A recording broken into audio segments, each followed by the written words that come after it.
Boa noite a todos. A paz, o amor de Jesus esteja em nossos corações, hoje, agora e sempre. O livro de hoje, o capítulo 173 do livro Fonte Viva, tá? Que é um livro que faz parte de uma coleção com o mesmo nome, Fonte Viva, psicografada por Chico Xavier, no qual ele traz 180 mensagens e um trechinho do Novo Testamento. São 4 livros, Caminho, Verdade e Vida, Fonte de Viva, Vinha de Luz, Pão Nosso, e são 5 livros na verdade, e o Ceifa de Luz, que vai ter menos mensagens, são 50 mensagens. Todas elas podem ser usadas também no Evangelho no Lar ou na leitura diária, e está disponível ali também, deve estar ali também, à venda, pode ter lá nos livros usados, e está disponível também nas redes sociais, em audiobook, tá bom? Então a mensagem de hoje, ante a luz da verdade. Eu vou ler primeiro integral e depois a gente volta comentando. Eu gosto de fazer assim, para a gente pensar um pouquinho melhor. Conhecerás a verdade e a verdade vos libertará. Jesus, João capítulo 8, versículo 32. A palavra do Mestre, aqui o Espírito Emmanuel diz assim: a palavra do Mestre é clara e segura.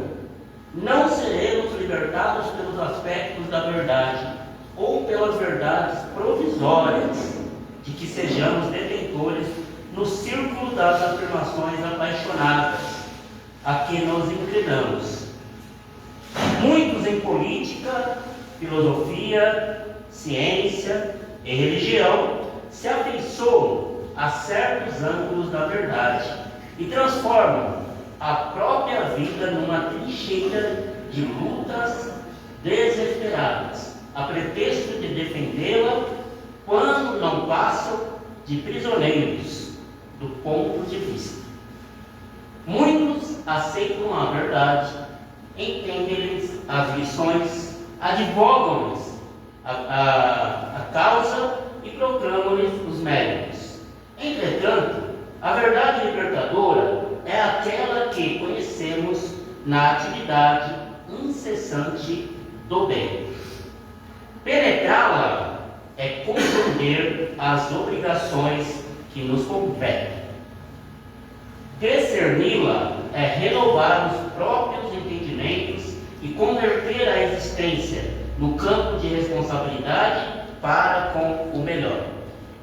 Só existe verdadeira liberdade na submissão ao dever fielmente cumprido.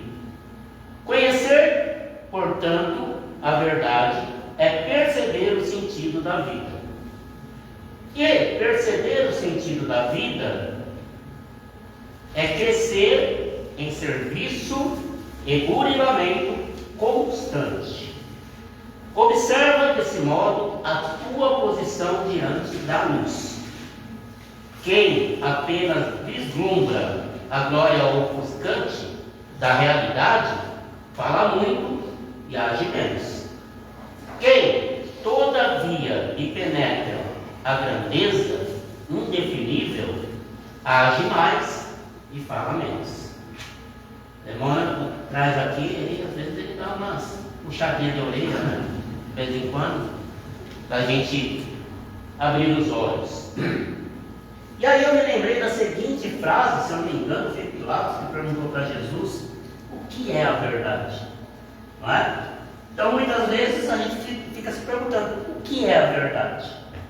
Ele começa dizendo aqui que a palavra do Mestre é clara e segura. Ou seja, Jesus, ele não titubeia, ele fala com propriedade. E por que ele fala com propriedade naquela época? E falaria hoje ainda, e fala nos seus textos realmente aqueles que não foram alterados, porque no decorrer da humanidade tentaram muitas vezes alterar, e hoje tem pessoas que pregam a palavra de Jesus e distorcem ela de uma maneira que a pessoa acaba sendo mais confundida do que compreendendo a questão literal que Jesus traz. As parábolas, então, se nós não trazermos elas para o dia de hoje, não se entende nada. Tem pessoas que dizem: Nossa, eu leio essas parábolas, eu não consigo entender. Bom, isso não é difícil de se compreender, porque os discípulos de Jesus ficaram 3 anos com ele, enquanto ele estava ali no seu ministério, e muitos daqueles só foram compreendê-lo depois que ele ressurge do mundo espiritual. Muitos só foram compreender lá depois, quando eles estavam lá pregados na cruz como Jesus, aí entenderam aquilo que Jesus queria dizer, porque muitas vezes está lá explícito que muitos ainda não compreendiam Jesus, muitos ainda questionavam Jesus, e muitos de nós ainda não compreendemos Jesus, e muitos de nós ainda temos a dificuldade de colocar em prática aquilo que Jesus nos direcionou.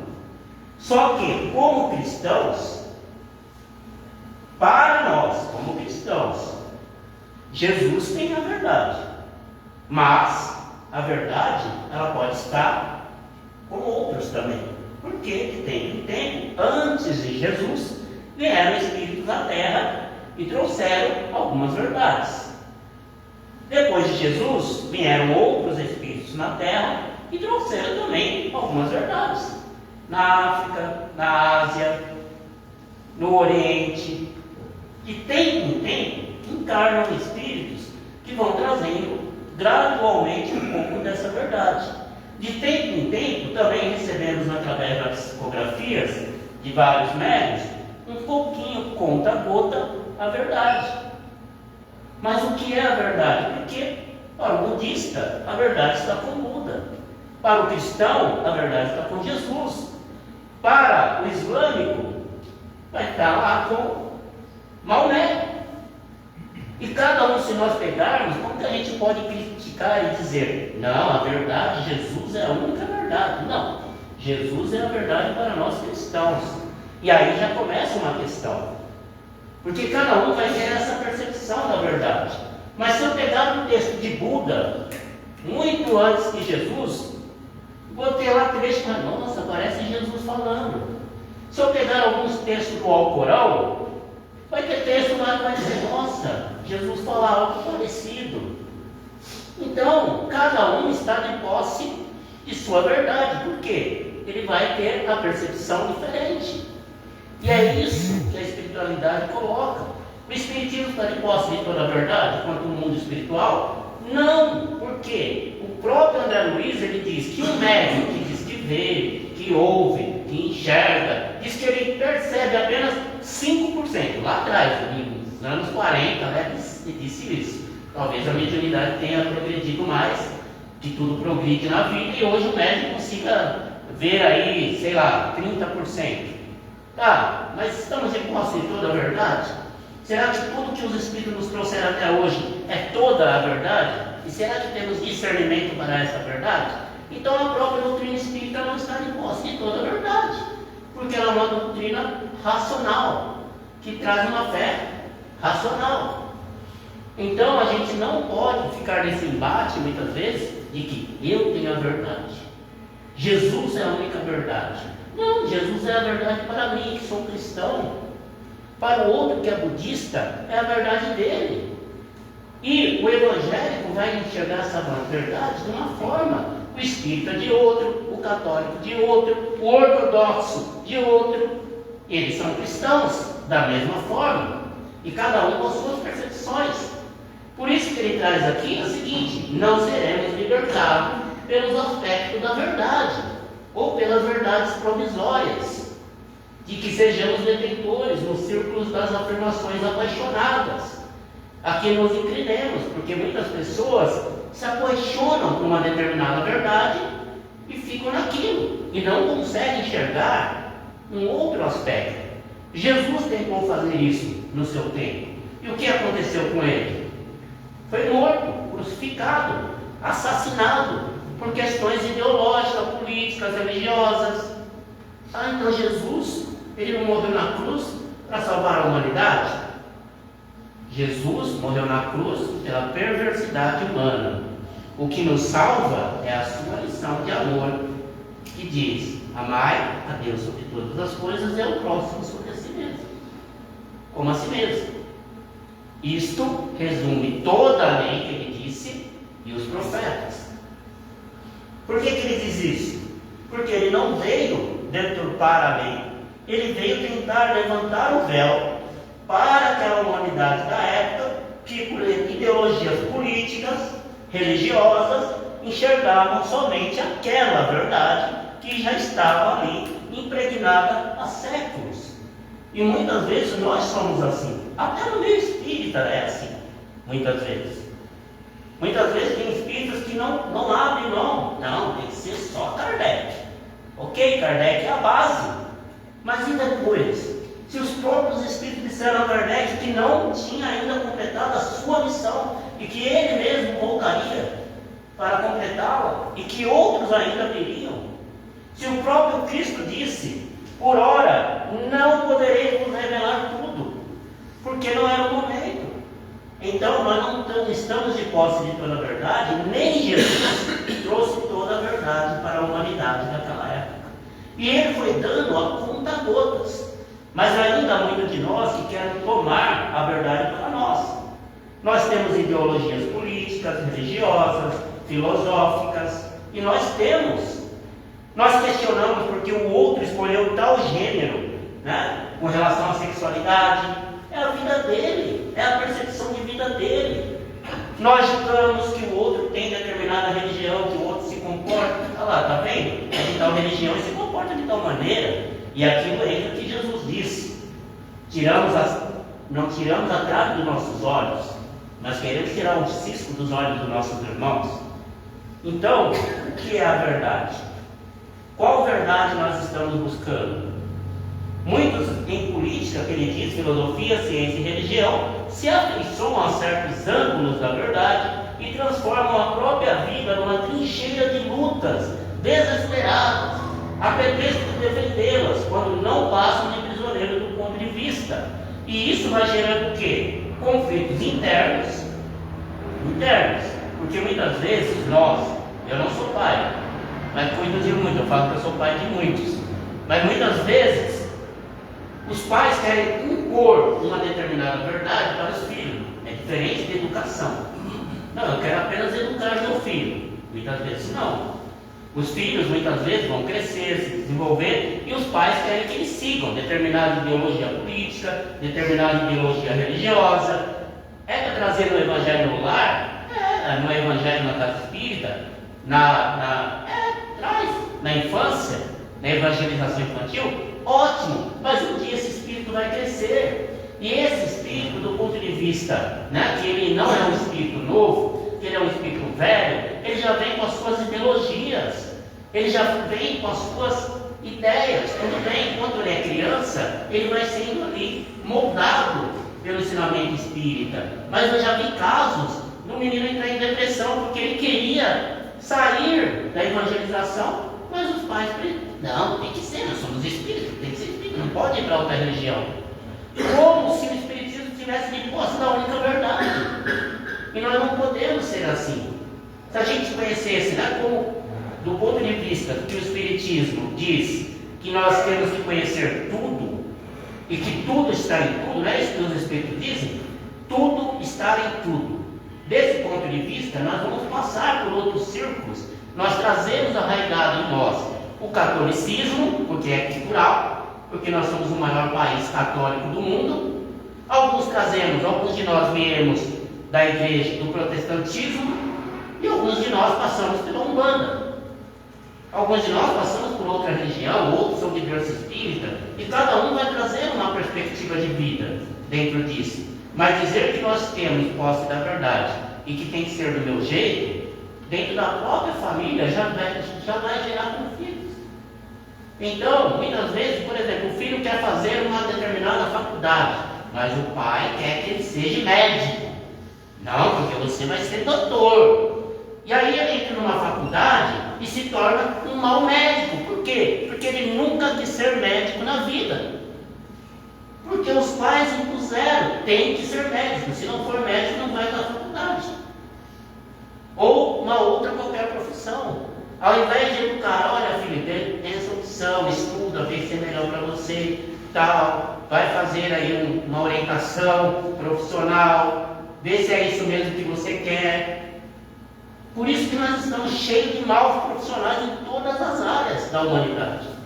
E isso tem, em todo lugar vai ter. Mas muitas vezes o profissional que é um mau profissional, ele se torna mau profissional porque não era aquilo que ele queria. Ah, mas ele pode mudar? Pode. Mas será quando para ele mudar? Depois de 5 anos de faculdade. Como que faz isso? Pode. E isso envolve outras questões. Gênero, política, religiosa, filosófica. A gente pode educar, é o papel dos pais, é a obrigação. Impor já é outra questão. Aí já entra numa outra questão. Qual que é o meio? O diálogo, né? O diálogo é o meio para que a gente possa conseguir desenvolver as habilidades das pessoas sociais, a conversa. É outro caminho. Muitos aceitam a verdade e estendem-lhes as lições, advogam-lhes as causas, proclamam-lhes os méritos. Entretanto, a verdade libertadora é aquela que conhecemos na atividade incessante do eterno bem. Penetrá-la é compreender as obrigações que nos competem. Nós vemos lá a época de Jesus, Nicodemos, doutor da lei. Era um doutor da lei, que soube de Jesus, que viu Jesus fazer o que ele fez, que percebia aquilo que estava ali nas Escrituras.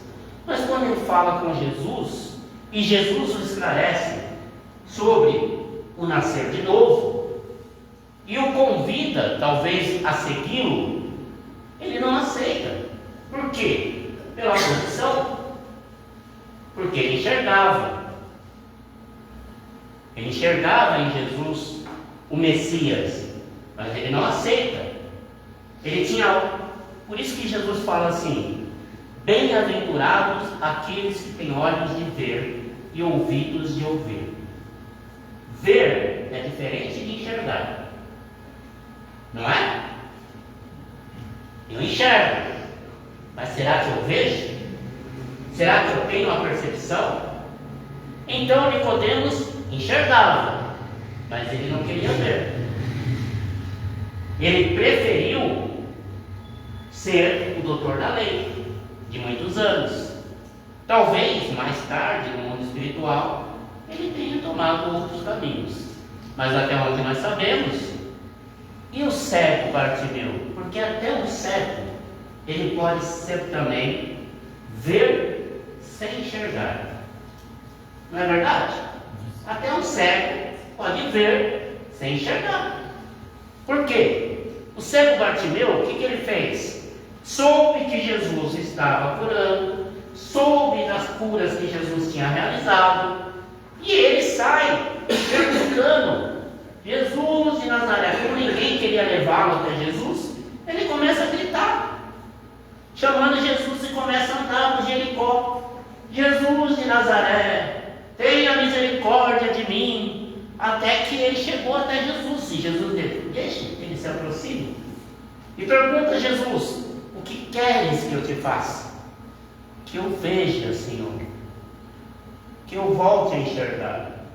Então o cego Bartimeu enxergou em Jesus aquilo que muitos não estavam enxergando. Bem, ele viu sem enxergar. Ele viu sem enxergar. Então por isso que Jesus disse: bem-aventurados aqueles que têm olhos de ver e ouvidos de ouvir, porque faz a diferença. Outra também que percebeu, que viu sem, ela enxergava, mas ela percebeu em Jesus a possibilidade da mudança da vida dela, da cura que há anos ela estava procurando. Verônica, que segundo o nome, Verônica, sangrava, tinha um sangramento por anos e anos, e disse que gastou tudo que tinha com a medicina da época, e ela enxergou em Jesus a possibilidade de cura apenas tocando no seu manto contra o Evangelho. Então, ela percebeu, ela viu, ela teve os olhos de ver. e os ouvidos de ouvir, porque ela ouviu os discípulos de Jesus falando sobre aquela verdade que estava ali explícita, e ela acreditou. Essas são verdades porque Jesus nunca enganou ninguém. Jesus nunca criticou ninguém. Ele criticou? Não, ele pontuou. Ele pontuou. Criticar, ele nunca criticou.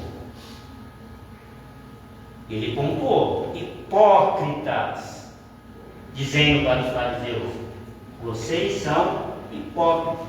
Ele não criticou, ele pontuou. Por que ele disse que eles são hipócritas? Porque eles eram detentores do conhecimento, da lei. Então é diferente de crítica. Muitas vezes a crítica ela vem com uma opinião. Eu critico o outro porque eu acho que aquilo é errado. Eu critico o outro porque eu estou em posse da minha verdade. Eu acho que a verdade é a minha e não a do outro. É diferente de afirmar, de pontuar para o outro. Não é? Então, cada um vai ter a sua crítica. Muitas vezes vai criticar o outro conforme a verdade que possui. E aí ele diz assim: penetrar é compreender as obrigações que nos competem. Discerni-la é renovar o próprio entendimento e converter as existências num campo de responsabilidade para com o melhor. Então, como que é isso? Quem fez isso? Discernir, compreender a verdade, discernir a verdade. Como que a gente faz isso? Como que a gente conhece a verdade? Estudando ela, lendo, participando do curso, do catequismo, na casa espírita da catequese, sei lá, vai fazer algum estudo sobre aquilo que você quer conhecer, e aí talvez você vai saber da verdade. Porque em pleno século XXI, muitas pessoas afirmam ter uma determinada verdade que já foi provada lá atrás, não é? E aí fala: não, a verdade é isso. Os cientistas pesquisam, estudam, anos e anos de preparo de conhecimento, e aí eu, com o meu senso comum, eu vou dizer que tal ou tal pesquisa, tal ou tal medicação, ou tal ciência não é válida, porque tal coisa, assim. E aí eu vou com um senso comum, sendo que eles passaram lá estudando, e vem estudando séculos, anos e anos, para chegar a uma determinada questão. Então, se eu quero compreender se é verdade ou não, eu vou estudar. Bom, será que mediunidade é verdade? Será que os médiuns veem mesmo? Será que as pessoas veem espírito? Eu nunca vi. Vai estudar, vai saber. Será que eu tenho mediunidade? Alguns têm sem estudar, mas às vezes, por que Jesus disse: conhece a verdade e ela vos liberta? Porque se eu dar para uma pessoa um carro, uma pessoa que não sabe dirigir, falo para ela: entra no carro e desce a ladeira, o que vai acontecer? Ela vai se arrebentar lá embaixo, certo? Então ela tem que aprender primeiro. Então, com a mediunidade não é diferente. Se eu buscar conhecer o que é mediunidade, saber usar a minha mediunidade, buscar esse conhecimento, aí eu vou entender: olha, a mediunidade é isso. A gente sabe o que é o mundo espiritual? Sabe por descrições, por relatos. Alguém já foi até lá depois de estar encarnado? Alguns foram, disseram que foram, outros se desdobraram. Mas será que a gente tem a percepção? Qual é o médium que se desdobra e tem a percepção completa do mundo espiritual? Dona Ivone do Amaral Pereira, ela se desdobrava, quando ela retornava, ela escrevia os livros. Pode ver que os livros dela não estão escritos psicografados por Ivone, por espírito tal. Está lá, por Charles, pelo espírito Charles, não está psicografado. Talvez ela tivesse essa mediunidade. Chico Xavier, Divaldo Franco, mas são mediunidades raras. Mas para entender isso, eu preciso estudar, saber. Então, tudo na vida a gente precisa compreender. Então, a gente não passa, como na vida, a gente não passa pelo ensino infantil, maternal, infantil, ensino fundamental, ensino médio, faculdade, pós-graduação. Pois é, a vida é assim. E cada existência é isso. Paulo de Tarso, anteriormente Saulo de Tarso, ele tinha posse da verdade, dizia ser um doutor da lei. Após ele se encontrar com Jesus a caminho de Damasco, como relata o Evangelho, ele muda completamente a compreensão dele e o entendimento. Mas ele só vai fazer isso realmente depois que ele recupera a visão e passa 3 anos no deserto sofrendo. Ele diz: os discípulos de Jesus viveram 3 anos com Cristo, sofreram, tal. Eu também quero viver 3 anos com Cristo. Então, primeiro ele foi para o deserto, depois de muita reflexão, muitas questões, aí ele retoma e compreende o que poderia ser feito. Ele talvez tenha discernido a verdade e compreendido a verdade que Jesus trazia, não toda a verdade, mas a verdade que Jesus trazia. E aí ele muda. E muitos na terra se transformaram assim também. Se nós formos ver outros, que discipulados como Santo Agostinho, São Vicente de Paula e outros tantos foram se transformando. E nós? Vou fazer uma pergunta. Quem veio semana passada na palestra, vocês são os mesmos que estavam aqui na semana passada? Não? Por quê? Por que não? Vocês são os mesmos? Quem veio semana passada? Aí, você é a mesma? Você é a mesma? A senhora é a mesma? Não é a mesma. Porque de lá para cá já teve outras vivências, outras transformações, e nós estamos em constante progresso. A cada momento na vida nós nos transformamos. E à medida que nós nos transformamos, também transformamos o outro. À medida que eu transformo o mundo, eu também sou transformado por esse mundo. A gente está sempre aprendendo. A cada leitura desta, eu aprendo uma coisa diferente. A cada evangelho no lar, quando a gente abre um livro como esse, a gente aprende. Eu leio o livro dos Espíritos há 25 anos. E toda vez que eu abro uma questão, tem algo diferente lá para mim. Tem algo que parece ser novo. E olha, que eu já perdi as contas de quantas vezes eu li, reli, estudei e reestudei este livro. Então, nunca nós seremos o mesmo. E eu falo isso para os meus pacientes. Eu falo: você é o mesmo que sentou nessa cadeira aqui na primeira sessão? Não, não sou não. Por quê? Por isso. Porque a terapia também é autoconhecimento, é autodescobrimento. Se as pessoas buscassem terapia para se autodescobrir, não entraria nos transtornos que existem. Porque nós entramos nos transtornos quando nós não damos conta de lidar com questões que vão estar na vida sempre. E aí a terapia nos torna resiliente. E a reencarnação na Terra é a mesma coisa. Para que serve a reencarnação na Terra? Eu vim aqui de oba-oba? Eu vim aqui ficar no parque? Não! A reencarnação na Terra é para nos tornar resilientes enquanto espíritos, em progresso e evolução, em qual nós vamos alcançar uma evolução excelsa, assim como Jesus alcançou. Eu, como Jesus? Sim, ele mesmo disse: se tiverdes fé do tamanho de um grão de mostarda, poderá fazer tudo o que eu faço e ainda mais, se creres. Qual é a diferença? Nós vamos ter que passar por muitas e muitas reencarnações ainda para isso, provavelmente. Essa é a realidade. Quem não acreditar na vida futura não vai compreender a doutrina espírita. E nem quem não compreender a vida passada e não acreditar que tivemos outra existência e que nessa estamos melhor, ou no mesmo nível que a outra, também não vai compreender a doutrina espírita. Esta é uma das verdades que traz o Espiritismo. Só vamos sabê-las quando vivenciamos realmente. Quando eu chegar do outro lado e dizer assim: bem-vindo, vamos passar para a próxima fase, o seu preparo para o retorno ao mundo terreno. Olha só que maravilha. Aí eu vou cair a ficha. Realmente, a vida existe do outro lado. Né? Principalmente eu, que eu não sou médico, não vejo. Muito dificilmente eu vejo um vulto. Né? Recebo sim do psicográfico, mas é diferente. Mas eu sei que existe uma verdade, porque eu já senti, eu já percebi, eu percebo. Então, mas eu só vou saber dessa verdade mesmo quando eu pôr meus pezinhos lá no mundo espiritual. Antes disso, não.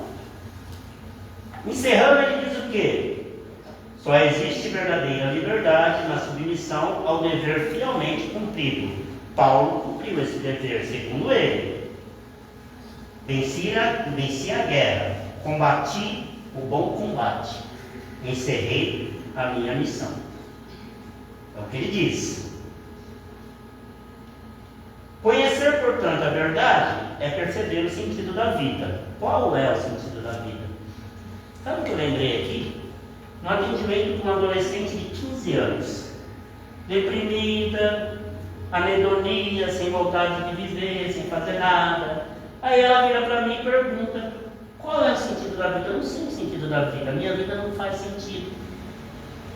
Qual é o sentido da vida? O que é a verdade? É para vocês saírem daqui pensando hoje: o que é a verdade? Qual é o sentido da vida? E eu devolvi a pergunta para ela: qual é o sentido da vida? Porque a vida é dela, não é minha. Não é? Então eu disse para ela: a vida terá o sentido que você der para ela. A vida tem o sentido que você der para ela. E é única e responsabilidade nossa, de cada um de nós, quando damos determinado sentido à vida. Eu poderia estar lá sentado no sofá assistindo a novela das 9, o jornal da Band, mas eu estou aqui, não é? Eu estou aqui. Por que a Band? Sei lá, porque eu prefiro a Band. Então assim, estava lá, entendeu? Eu poderia estar lá, mas estamos aqui. Esse é o sentido da minha vida hoje. O meu sentido da vida é vir ao CEF fazer a palestra. É vir aqui e falar. Este para mim é o sentido da vida. Hoje, ontem, era diferente. Então a vida terá o sentido que dermos para ela. E perceber o sentido da vida é crescer em serviço e burilamento constantes. Estamos em constante transformação e progresso. Estamos nos melhorando. Lembro de Zaqueu aqui, né? Quem foi Zaqueu? Aquele homem que era cobrador de impostos, egoísta, e quando conhece Jesus se transforma. Zaqueu disse Jesus: desça, hoje virei jantar na sua casa. Como assim, Senhor? Você vai jantar na casa de um cobrador de impostos? Não interessava para Jesus, porque ele não via quem era a pessoa na posição dela, hierárquica na terra.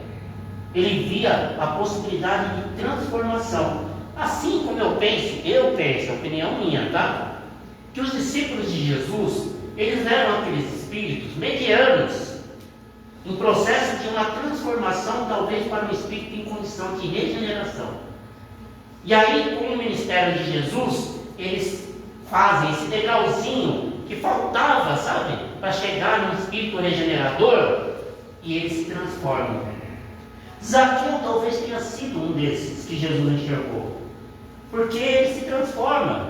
Ele muda o comportamento dele de um homem egoísta, para um homem que só pensava nos ganhos, e começa a dar tudo aquilo que tinha. Lógico que ninguém vai fazer isso, sair dando tudo que tem também, senão vai viver na miséria, porque ele não viveu na miséria, mas ele deu aquilo que era supérfluo, aquilo que ele tinha de mais, sem se importar. Não é essa vida que eu quero me transformar, quero me burilar.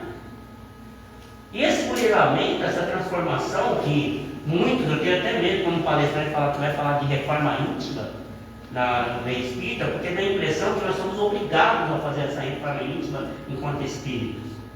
Mas Kardec diz, reconhece-se o bom espírita, que eu diria, o bom homem, a boa mulher, o bom cristão, seja lá quem for, pelo esforço que ele faz para superar as suas más inclinações. Portanto, todos nós ateus, todos nós temos algum tipo de má inclinação. E Zaqueu se transformou nesse sentido. Ele pôde se melhorar. E Santo Agostinho, no Livro dos Espíritos, ele recomenda: faça como eu, que quando estava na terra, revia o meu dia e todos os meus atos, pensando se eu fiz bem ou mal para o meu irmão. Mais ou menos assim. Eu vou falar porque é um texto enorme, e aí vocês vão lá e leiam no Livro dos Espíritos. Saber aonde está já é demais, que aí é só de volta para saber isso. Perceber o sentido da vida é crescer em serviço brilhante e constante. Observa, desse modo, a tua posição diante da luz, porque a luz está aí para todos. Deus não faz distinção de pessoas. Todos nós somos criadores. Está lá em alguma parte do Evangelho, e também no Livro dos Espíritos, se eu não me engano, no Evangelho segundo o Espiritismo. Por quê? Faz brilhar o sol para justos e injustos, para perfeitos e imperfeitos, para os bons e para os maus, assim como a chuva, assim como tudo que está na terra. A luz está aí. Quem vai até ela somos nós, temos a nossa escolha. E a estrada que vamos pegar, se é estreita ou se é larga, também fica por nossa conta. Quem apenas vislumbra a glória ofuscante da realidade, fala muito e age menos. Quem todavia lhe penetra a grandeza indefinível, age mais e fala menos. Então, a gente precisa agir mais para conosco mesmo, buscar compreender se a verdade que enxergamos realmente ela é lógica, racional, não é? Como eu estou me comportando, ou como eu quero que o outro se comporte também. E aí, ante a luz da verdade, seja ela qual for a sua, cada um vai chegar, e isso é lei, ao progresso e à evolução que nós estamos destinados. Muita paz, que a paz e o amor de Deus nos abençoe. Vamos fazer a nossa prece agora. Não vou esquecer. Amado Mestre Jesus, Deus, nosso Pai de bondade e misericórdia, rogamos, Senhor, nesse momento, que as energias salutares, os fluidos benéficos que envolvam esse lugar que está envolvendo a nós, possa aliviar, Senhor, as nossas angústias, as nossas dores físicas, morais e espirituais. Que o Senhor nos ampare, nos abençoe através das energias do passe, que será nos dada pela sua bondade e misericórdia, através dos trabalhadores dessa seara. Que a sua paz e o seu amor, Senhor, possa tocar em todos os corações da nossa humanidade. Possa, Senhor, a sua luz, o seu amor, a sua bondade chegar a todos aqueles que necessitam, tanto aqueles que estão nas trevas, como aqueles que já caminham para a luz. Rogando, Senhor, tocar nos corações de todos os governantes das nações, para que tenham consciência de suas atitudes perante a humanidade, e para que nós, enquanto humanidade, possamos chegar ao mundo melhor um dia. Que assim seja, graças a Deus.